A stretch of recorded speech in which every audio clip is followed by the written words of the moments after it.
गिरिराज जी की शरण में, गिरिराज जी की तलेटी में आनो बिना प्रियालाल जी की कृपा के संभव नहीं है।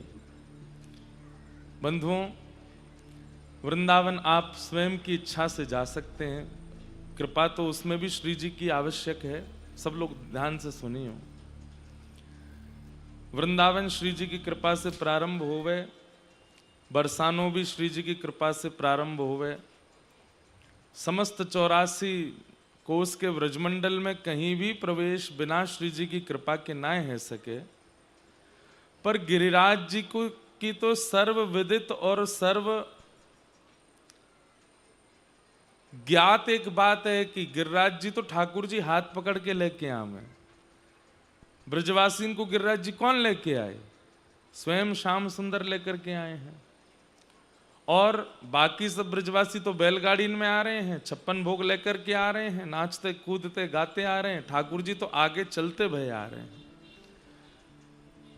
श्री गिरिराज जी की शरण में ठाकुर जी लावे के काजे ब्रजवासीन से लड़ लिए हैं। इनकी शरण में चलो, इनको वंदन करो, इनको पूजो, ये हैं सांचे देवता, ये हैं सांचे जय जय, इनके पास चलो। श्री जी बड़ी करुणामयी हैं, ब्रज में प्रवेश करावें। पर ब्रज में आवे वारे को गिरिराज जी की शरण। हमारे लाल जी के बारे में एक बात बड़ी प्रसिद्ध है कि करुणामयी हैं किशोरी जी, ठाकुर जी ने करुणामय कम हैं तो बहुत वो भी, पर ठाकुर जी थोड़ो देर सो कृपा करें नेक। बहुत ध्यान से सुनियो, आवाज आ रही है हमारी? ठाकुर जी हमारे, किशोरी जी हमारी करुणामयी हैं, पर ठाकुर जी हमारे करुणामयी तो हैं लेकिन नेक देर ते कृपा करें। बहुत सावधानी से सुनने वाली बात है, मन में चंग आई है हमारे कह रहा हूं कि सब जगह तो 84 कोस में श्री जी अनुग्रह करके भेज दे में, पर ब्रज में कहीं भी आवे के बाद में श्री गिरिराज जी की शरण ये तो ठाकुर जी की कृपा से प्राप्त हो गए। किशोरी जी तो सहज में कृपा कर दें, ठाकुर जी सहज में ना करें, पर गिरिराज जी की प्राप्ति या को मतलब है ठाकुर जी की कृपा। ठाकुर जी अनुग्रह कर रहे हैं, लाल जी कृपा कर रहे हैं। ऐसे श्री गिरिराज जी में हम आप सब लोग रसिकों के सर्वोत्तम सर्वश्रेष्ठ महोत्सव को मनाने के लिए उपस्थित हुए हैं।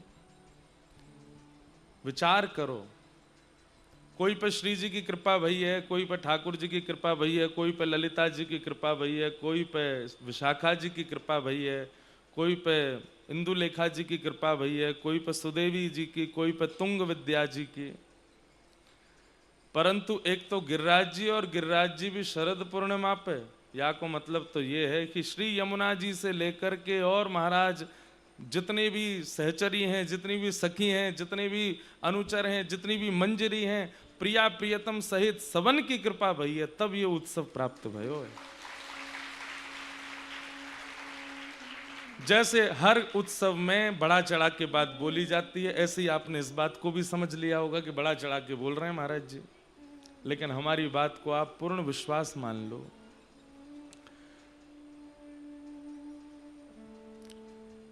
व्यक्ति को देव आराधना प्राप्त हो जाती है, ठाकुर जी की आराधना नहीं मिलती उनकी कृपा से।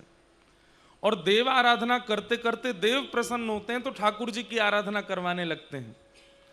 ठाकुर जी की आराधना प्राप्त हो जाती है, बीच में महादेव की आराधना। ऐसे समझो कैसे चलती है ये सोपान। व्यक्ति पहले देव आराधन में जाता है, देव प्रसन्न होकर के महादेव के पास पहुंचा देते हैं, महादेव की आराधना प्रारंभ होती, महादेव प्रसन्न होकर के फिर ठाकुर जी के पास पहुंचा देते हैं। परमात्मा शंख चक्र गदा पद्मधारी नारायण की उपासना प्रारंभ हो जाती है। वे प्रसन्न होकर के फिर अपने ही स्वरूप दो भुजधारी श्री कृष्ण की आराधना में भेज देते हैं। पर ठाकुर जी कहें मुंह को बाद में प्रणाम कर, पहले श्री जी के पास जा, तो श्री जी की आराधना प्राप्त होती है। श्री जी कृपा करके फिर वृंदावन से प्रेम करा दें, वृंदावन आते ही फिर श्री यमुना जी की आराधना, रज की आराधना, रस की आराधना, वैष्णवन की आराधना, रसिकन की आराधना, और इन सब की आराधना से प्रसन्न है करके, ये सब प्रसन्न है करके फिर निकुंज आराधना प्रारंभ करावें। कुंज आराधना, कुंज के बाद निकुंज आराधना, फिर निवृत्त निकुंज आराधना। आप लोग जिस स्थिति में बैठे हैं, जिस अवसर का लाभ ले रहे हैं, ये निवृत्त निकुंज की आराधना है सर्वोपरि। हमें तो ऐसा लगे कि हमने बाकी के सोपान चढ़े ही नहीं है, लिफ्ट मिल गई है, वही में बैठ के सीधे सेकंड फ्लोर दबा दिया, ऊपर ही पहुंच गए सीधे। और ये निकुंज, निवृत्त निकुंज की आराधना हमको मिल गई, जिसके लिए जारज को ब्रह्मादिक तरसत। आप इसको गाने में इतनी सहजता कैसे कर सकते हो? ब्रह्मादिक तरसत, ब्रह्मा जी कोई सामान्य है? ब्रह्मा जी कोई सामान्य पदवी है? इस ब्रह्मांड में नारायण की नाभि से सबसे पहले कमल से प्रकट होने वाले ब्रह्मा की इच्छा से संपूर्ण सृष्टि का निर्माण होता है। अगर उनकी इच्छा नहीं हो तो सृष्टि में समुद्र ना हो, पर्वत ना हो, आकाश ना हो, कुछ ना हो। वो ब्रह्मा उनके लिए कह रहे हैं जारज को ब्रह्मादिक तरसत। और ब्रह्मा अकेले नहीं तरस रहे हैं, ब्रह्मा आदिक, ब्रह्मा जी, शंकर जी, इंद्र जी, कुबेर जी, आदि आदि जितने भी देवताओं के नाम ले लो, सब तरस रहे हैं जिस रज को। सो रज शीश चढ़ाऊं किशोरी तेरे चरणन की रज पाऊं, श्री राधे तेरे चरणन की रज पाऊं। कैसे मिल गई हमको? हमने ना तो देव आराधना की है, ना महादेव आराधना की है, ना नारायण आराधना की है, ना लक्ष्मी आराधना की है, ना यमुना जी को प्रसन्न किया है, ना रजरानी को प्रसन्न किया है, ना रसिकों की सेवा की है। फिर हमको ये शरद उत्सव कैसे मिल गया? ये तो अत्यंत निकुंज की वार्ता है, ये तो अत्यंत निकुंज का भाव है, जहां महादेव भी बाहर खड़े रहते हैं, आ नहीं सकते अंदर। तब ठाकुर जी कृपा करके ललिता जी से कहते हैं जाओ, जाकर के महादेव को भीतर लाओ। तब ललिता जी कहती हैं ऐसे नहीं आ सकते, तो पहले इनको शिक्षा देनी पड़ेगी। तो ललिता जी महादेव को लेकर जमुना जी जाती हैं, वहां जाकर के फिर प्रेम की शिक्षा प्रदान करती हैं। प्रेम शिक्षा में पास हो गए, इसका परिणाम क्या है? बोले शिक्षा ग्रहण करते करते करते करते प्रेम भाव तन में पुलकित होने लग जाए, रोम प्रकट होने लग जाए, नेत्रों से आंसू आने लग जाए, मुख पर प्रसन्नता, नेत्रों में आंसू, ये दो स्थिति प्रकट हो जाए तो समझो कि प्रेम की पाठशाला में पास हो गए। 1 दिन 2 दिन 3 दिन वर्षों तक ललिता जी पढ़ाती रहीं, और एक समय आकर के महादेव की स्थिति हो गई, नेत्र सजल हो गए और मुख प्रसन्न हो गया। ललिता जी बोली अब बन गए गोपी, अब चलोगे। सोचो, देवादिदेव महादेव ध्याये नित्यम महेशम रजत गिरि निभम चारु चंद्रावतंशम रत्नाकल्पोज्ज्वलांगम पैश मृगवरा भीति हस्तम प्रसन्नम पद्मासीनम समन्ता स्तुतमवरगणै व्याधिकृत्यम वसानम विश्वाद्यम विश्ववंद्यम अखिल भयहरम पंचवक्रम त्रिनेत्रम। वो महादेव वर्षों तक ललिता जी से जब प्रेम आश्रय लेते हैं, तब उनको गोपेश्वर महादेव बनने का सुख प्राप्त होता है। हमको कैसे मिल गया इतनी आसानी से? हमने तो कुछ नहीं किया, बताएं। ऐसे सदगुरुदेव भगवान, ऐसे आचार्य चरण जो उस स्थिति में आ चुके हैं। जैसे कई जगह बड़े बड़े कार्यक्रमों में वीवीआईपी एंट्री से पास से ही एंट्री होती है। पहले 5,000 की टिकट होती है, जैसे ही कार्यक्रम पास आने लगता है 10,000 की हो जाती है, 50,000 की हो जाती है, लाख की होती है, 1.5 लाख की हो जाती है, 25 लाख तक पहुंच जाती है। और फिर एक समय ऐसा आता है तुम 1 करोड़ दो तो भी पास नहीं मिलेगा। उस समय क्या कहते हैं कि बोले जिस पे पास है, जो भीतर है, अगर उससे तुम्हारी जानकारी है, वो अगर गुपचुप रूप से तुमको भीतर खींच लाए तो जा सकते हो। ऐसे आचार्य चरण ये उस स्थिति में आ चुके हैं जिस स्थिति में आने के लिए ब्रह्मा जी तरसते हैं, जिस स्थिति में महादेव अनंत प्रयास करके जाते हैं। हम आप सबकी तो क्षमता नहीं, हम आज चाहे जितना प्रस्तुत कर दें, हमको इस स्थिति में आने का अवसर नहीं मिल सकता। लेकिन जो इस स्थिति में आ चुके हैं वे जब आकर के हम लोगों को देख लेते हैं तो फिर पास चेक करने वाली ललिता विशाखा सखीन से प्रार्थना करें जे मेरो है या को भीतर आन दो। तब ललिता जी कहते हैं एक ही आएगा बस, एक ने दो दे दे, दो आ जाए, एक और आन दो। ललिता जी कहें अब तो जब सीधे मार्ग से नहीं आता तो पीछे वाले मार्ग से फिर कुछ चोर रास्ते होते हैं, वहां से भीतर प्रवेश कराया जाता है। विचार की बात है, हजारों लाखों लोग कथा श्रवण करते हैं, परंतु शरद उत्सव के इस अवसर पर जो यहाँ आ चुके हैं, जो इस पंडाल में बैठे हैं, आचार्य चरण ने बड़े अनुनय विनय और कृपा करके ललिता विशाखा को मना करके हम आप सबको फ्री एंट्री दिलाई दी है भीतर। हमारी क्षमता नहीं है, हमारी योग्यता नहीं है, हमारी स्थिति नहीं है इसमें, इस भाव में आने की। ये तो पंडाल सुबेरे ते ही बनो भयो है, दोपहर ते लोग बैठे हैं, पर कथा तभी भैया शुरू जब अंधेरो है गयो है, क्योंकि रास में बिना अंधेरे के कैसे आ जाओगे। हम भी यहाँ समय से आ ही गए थे, 4 बजे तो हम पहुंच गए थे, पर कुछ ना कुछ व्यवस्था योजना ऐसी लगी, मन में विचार कियो इतना विलंब क्यों भयो। ठाकुर जी कह रहे हैं तारेन को टिमटिमान दो, आकाश में चंद्रमा को मान दो, तभी तो रास होएगा, बातें पहले कैसे रास कर लोगे। तो ये जितने छोटे छोटे लगे तारे टिमटिमा रहे हैं सामने, और ये चंद्रमा तो यही हैं, चंद्रमा चमक रहे हैं, वाक्य बाद ही रास में आए हैं। और फिर सुनो, खूब बाहर की बात कर लें, लेकिन कथा बैठते ही प्रारंभ हो गई है। जैसे ही आचार्य चरण आए हैं, आकर के जैसे ही विराजमान भय, सीधे निकुंज में प्रवेश, कोई बाहर की भूमिका नहीं। हमने तो प्रणाम भी नहीं करी पूनम दीदी को, चित्र विचित्र महाराज जी को, कौन कौन संत आए, कुछ कोई बात ही नहीं हुई। ऐसा को भी होता है कथा में, व्यास जी आधा घंटा तो भूमिका ही करते रहते हैं, तब जाकर के मशीन गर्म होती है, फिर कथा प्रारंभ होती है। यहाँ तो मंगलाचरण ही नहीं हुआ, सीधे कथा ही प्रारंभ हो गई है। कैसे हो गया ये? निकुंज में, निवृत्त निकुंज में प्रवेश कैसे भयो है भैया? प्रधान सखी आ गई है, अब ज्यादा अनुनय विनय और ज्यादा प्रयास करने की आवश्यकता नहीं है गयो है रास प्रारंभ। सौभाग्य है हम आप सबको। रास क्या है बंधुओं? रसो वैश रास। मैं हमेशा कथा में कहा करता हूं कि आप प्रयास कर रहे हैं ठाकुर जी की प्राप्ति को, वो रस है, पर आपके रस से प्रसन्न है कि ठाकुर जी आपके समीप आ रहे हैं, वो रास है। रस और रास में यही अंतर, आप प्रयासरत हैं वो रस, और ठाकुर जी प्रयास कर रहे हैं आपके लिए, वो रास है। ये हमारो प्रयास है ही ना सके। बाकी की जितनी भी योजना, जितने भी उत्सव, जितनी भी कथा, जितने भी आयोजन होते हैं, सब हमारे प्रयास से होते हैं, पर रास की कथा तो ठाकुर जी ही करवा में। ये प्रयास, ये योजना तो ठाकुर जी की है। इसके पीछे कारण क्या है? भांडीर वन में हो रही होती तो हमारे प्रयास है सके, वृंदावन में हो रही होती तो हमारो प्रयास है सके, पर गिरिराज जी तो ठाकुर जी ही लेके आवे। वही बात पे आ जाऊंगा, यहाँ तो ठाकुर जी लेके आवे।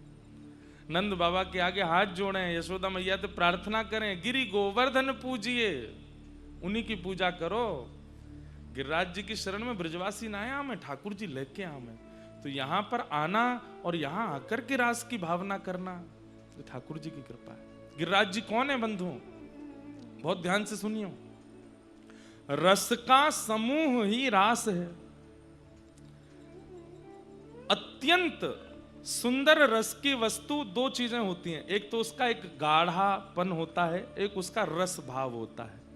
ध्यान से सुनना। जैसे अमरस होता है या खीर होती है, कोई भी रस की वस्तु होती है, अगर केवल पतली पतली है तो इसका मतलब है कि वो इतनी स्वादिष्ट नहीं है, उसमें थोड़ा गाढ़ापन भी है, थोड़ा उसमें एक गरिष्ठ भाव भी है। गरिष्ठ शब्द कहने में अनुचित हो सकता है। गरिष्ठ का मतलब है उसके अंदर एक मूल तत्व भी है जिसको व्यक्ति पिएगा नहीं, जब मुख में आएगा तो थोड़ा चबाना भी पड़ेगा। रस का समूह रास है। उसी रास का जो पेय भाव है, जो जल भाव है, वो श्री यमुना जी हैं, और जो गाढ़ा भाव है वो गिरिराज जी हैं। वो श्री गोवर्धन नाथ है। और एक बात बता दूं, कोई कितने रस बांटे जाए ना सबन को, खीर पतरी पतरी सबन में बढ़ जाए, जो बेचारे बहुत प्रतीक्षा कर रहे हैं, अभी एक पंगत गई है, अभी दूसरी गई है, अभी तीसरी गई है, परोस व्यवहारे विशेष रूप से परोस व्यवहारे सबसे लास्ट में पाते हैं, लेकिन जब वो लास्ट में बैठते हैं तो उनको गाढ़ा ही गाढ़ा मिलता है। रस तो बहुत अन्य मिल गए होगो, लेकिन गाढ़ो रस जो रास को गिरिराज जी को स्वरूप है वो हमको ही मिल रहा है। हम जितने बैठे हैं हम सब उनको प्राप्त है रो है। श्री यमुना जी रास का जब प्रिया प्रियतम दोनों रास विहार कर रहे हैं, उन दोनों के जो रसमय प्रेम है वो श्री यमुना जी बनकर के बहने लगा। और श्री प्रिया प्रियतम का जो सारभूत गाढ़ा स्वरूप है, जिसको सब आस्वादन नहीं कर सकते, जो सबके आस्वादन का विषय नहीं है, वो श्री गिरिराज जी हैं, वो श्री गोवर्धन नाथ हैं। इसलिए रास की चर्चा दो ही स्थान पे हो सकती है, या तो यमुना जी के तट पे या गिरिराज जी की तलहटी में। बाकी सब जगह होती है चर्चा, पर हम आप सब कर सकते हैं। पर प्रिया प्रियतम तो यहीं आमेंगे रास कर रहे, और कहीं नहीं जाते। या तो यमुना जी को पुलिन हो या गिरिराज जी की तलहटी हो। यमुना जी के पुलिन पर प्रकट रास होता है, सबको दिखता है, पर गिरिराज जी की तलहटी में प्रिया जी को मन है जाए, सबरी सखी देख रही हैं, ये इन सबन के सामने वो भाव प्रकट ना करूंगी, ठाकुर जी ले जाएं हाथ पकड़ के भीतर गुफा में, अंदर कहीं अंतरंग भाव से केवल प्रिया प्रियतम रास कर रहे हैं। जो सबके दृष्टि में ना आ सके वो रास गिरिराज जी में होता है, वो रास गोवर्धन में होता है। बड़े भाव हैं भैया, हम आप सब सौभाग्यशाली हैं। इस रास का आस्वादन, इस रास का अनुभव हम आप सब करने वाले हैं। मन में बहुत भाव आए, क्या सुनाऊं, किस भाव पर कहूं। पंचाध्यायी रास सुनाऊं कि व्रज की लीलान में जो पदन में रास है वो सुनाऊं। अभी तक भी स्पष्टि नहीं है कि क्या सुनाऊं। बस बैठ गए हम, जो मन में आवे वो बोलते ही चलो जाऊंगा। जैसी ठाकुर जी की इच्छा होगी वो सुनाते चलेंगे।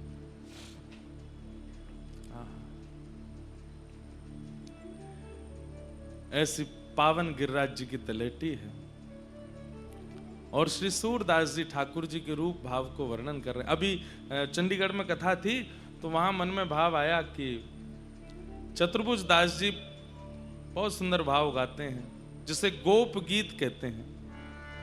जैसे गोपी गीत है, ऐसे ही श्री चतुर्भुज दास जी को गोप गीत है, जो कलिकाल में गायो। जैसे गोपी गीत को ठाकुर जी ने वरदान दिया है, ऐसे ही गोप गीत को भी वरदान दिया है। और गोप गीत का वरदान हमको मिला है। जो इस गोप गीत को गाएगा ठाकुर जी उसको मिलेंगे, ऐसा ठाकुर जी ने वचन दिया है। और इसी गोप गीत को गाने के भाव से हमको वरदान सिद्धि हुई और प्यारे गिरधर लाल जी प्राप्त हुए इसी गोप गीत से। तो मन में भाव है कि इसी गोप गीत की व्याख्या, और इसी गोप गीत की व्याख्या में अष्टयाम लीला, और अष्टयाम लीला में अष्ट सखियों के भाव, इन सब भावों को मतलब गड्ढ की सब्जी पवाएंगे आपको प्रेम से पहियो। गड्ढ की सब्जी बनती है तो ना तो कड़ी कोई इच्छा हुए, ना दाल की इच्छा हुए, और कछु की जरूरत ना है, सब गड्ढ है, एक ही है गो है, वही ते पूरी पाओ पेट भर लो। तो इस बार गड्ढ की सब्जी पवाएंगे। यही गोप गीत हमारा प्रधान होगा। गोपी गीत या गोप गीत, गोपी गीत संस्कृत में है, उसी की व्याख्या गोप गीत है। कौन सा गोप गीत? अब नहीं गाएंगे तो कब गाएंगे? यहां नहीं गाएंगे तो कहां गाएंगे? गोवर्धन वासी सांवरे,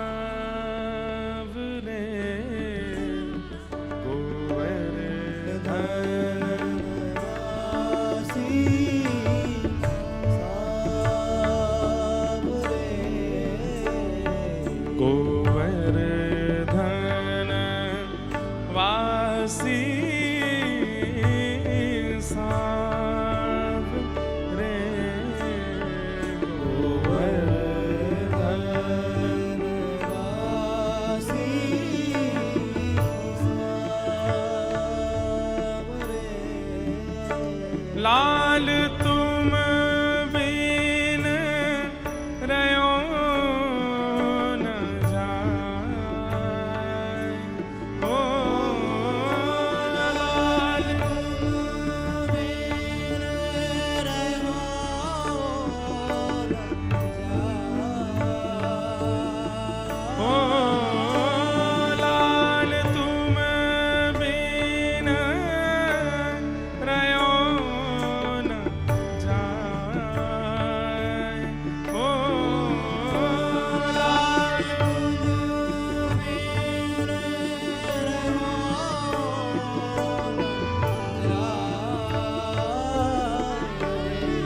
श्री गोवर्धन वासी सांवरे, गोवर्धन वासी सांवरे,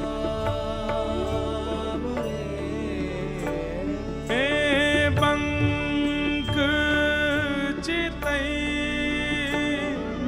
मुस्काई के,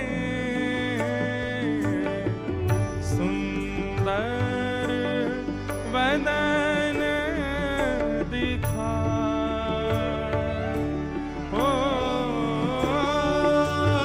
बंक चितई मुस्काई के,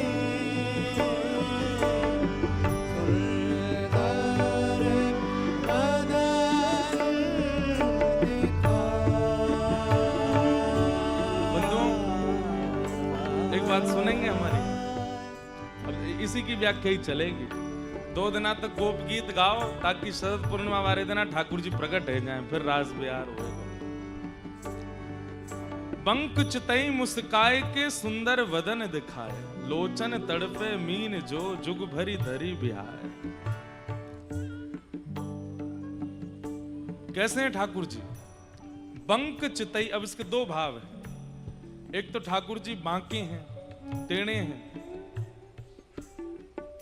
ठाकुर जी जहां भी जामें टेढ़े खड़े है जाएं, और टेढ़े खड़े हवे को भाव का है, ऐसे दोनों पाम कर लेंगे। और एक बड़ी सुंदर रचना है, बड़ी सुंदर भावना है कि जैसे ठाकुर जी टेढ़े होते हैं तो सखा सब प्रतीक्षा करें ये टेढ़े खड़े कब होंगे। क्यों? अगर छड़ी पास होएगी तो ठाकुर जी वह छड़ी को आश्रय ले लें। अगर छड़ी पास ना होवे तो मधुमंगल, श्रीदामा, तनसुका, मनसुका, धनसुका सबन में होड़ लगे, जे टेढ़े खड़े हो ना हम पास जाके ना एक अपनो कंधा देंगे तो यूं हाथ धर लेंगे। ये जब जब टेढ़े होंगे तो हमारो सहारो ले में। तो सब प्रतीक्षा करें कि ठाकुर जी टेढ़े कब खड़े होंगे। और कभी ठाकुर जी टेढ़े खड़े होंगे और वास्तव में छड़ी पास होवे या कोई शिला पास होवे या कोई ऐसी कोई सहारो होवे जैसे ठाकुर जी टेक ले ले, तो सबरे ग्वाल बाल लाल जी को ना देखें, जहाँ पे टेक लियो वाकू टेढ़ी टेढ़ी नजरन से देखें। तू काई को है यहाँ पे, तू क्यों है यहाँ पे, तू अगर यहाँ नहीं होता तो हम आ जाते, हमको ये सुख मिलता। अरे ग्वाला तो ऐसा प्रयास करें कि लाला को ऐसी जगह लेके जाएं जहां पर टेक ये ले ही ना सके, या को टेक लेवे का हमारो ही सारो लेनो पड़े। बंक चितई, ठाकुर जी बांके। इसलिए हमारे श्री राधारमण लाल जी की सेवा पद्धति में ठाकुर जी के भुजा के पास में एक छड़ी पधराई जाती है, जो लंबी छड़ी लकुट है। ठाकुर जी वहां पे ऐसे तिरछे आ जाएं। नहीं तो जिनके घर में भी त्रिभंग लली श्याम सुंदर हैं, कभी कभी अपनी लीला में, अपने भाव में, अगर ठाकुर जी को स्वरूप बहुत बड़ा हो तब तो कछु कर ना सकें, तब तो कछु कर सकें। छोटा हो तो वहां में तो उंगली या हाथ कभी कभी ऐसे लगा के थोड़ी देर बैठ जाया करो कि लाल जी ने एक टेक ले लो, हम पे ने एक उंगली धर लो, ऐसे कोनी धर लो। और बड़ा स्वरूप है तो पर्दा वर्दा लगा के कोई देखे नहीं, धीमे तो जाके कंधा लगा ले करो नीचे, यहाँ धर ले, कड़े है ले आप। सब प्रतीक्षा करें। जब ठाकुर जी निकुंज में जामे तो वहां सखी प्रतीक्षा करें कि ये टेढ़े कब खड़े होंगे। और जैसे ही ठाकुर जी चरण उठामे, यहां सबन में होड़ लगा मैं जाऊं कि मैं जाऊं, लेकिन ठाकुर जी भी चतुर, यूं धरे ही ना है, चल दे आगे। सब कह अरे रह गए, खड़े रहे रे। वही श्री ठाकुर जी जब कलिकाल में श्रीनाथ जी बनकर के पधारे, कैसे खड़े हैं? ऐसे खड़े हैं। यहां टेढ़े होमे ही ना है, सीधे ही खड़े हैं। लेकिन कोई कोई ऐसे अष्टसखा हैं जिनको ठाकुर जी के टेढ़े स्वरूप का अनुभव है। वहां में तो एक श्री चतुर्भुज दास जी हैं। जब जब चतुर्भुज दास आते हैं ठाकुर जी ऐसे ही खड़े रह जाएं, और चतुर्भुज दास अपने कंधों दे दें, वहां पर ठाकुर जी ऐसे ठाड़े रह जाएं। आज श्री चतुर्भुज दास जी वही भाव को वर्णन कर रहे हैं। हे गिरिराज धरण, हे गोवर्धन नाथ, आपकी वो छवि कैसी है। बंक चितई मुस्काई के सुंदर वदन दिखाए। ओ बंक चितई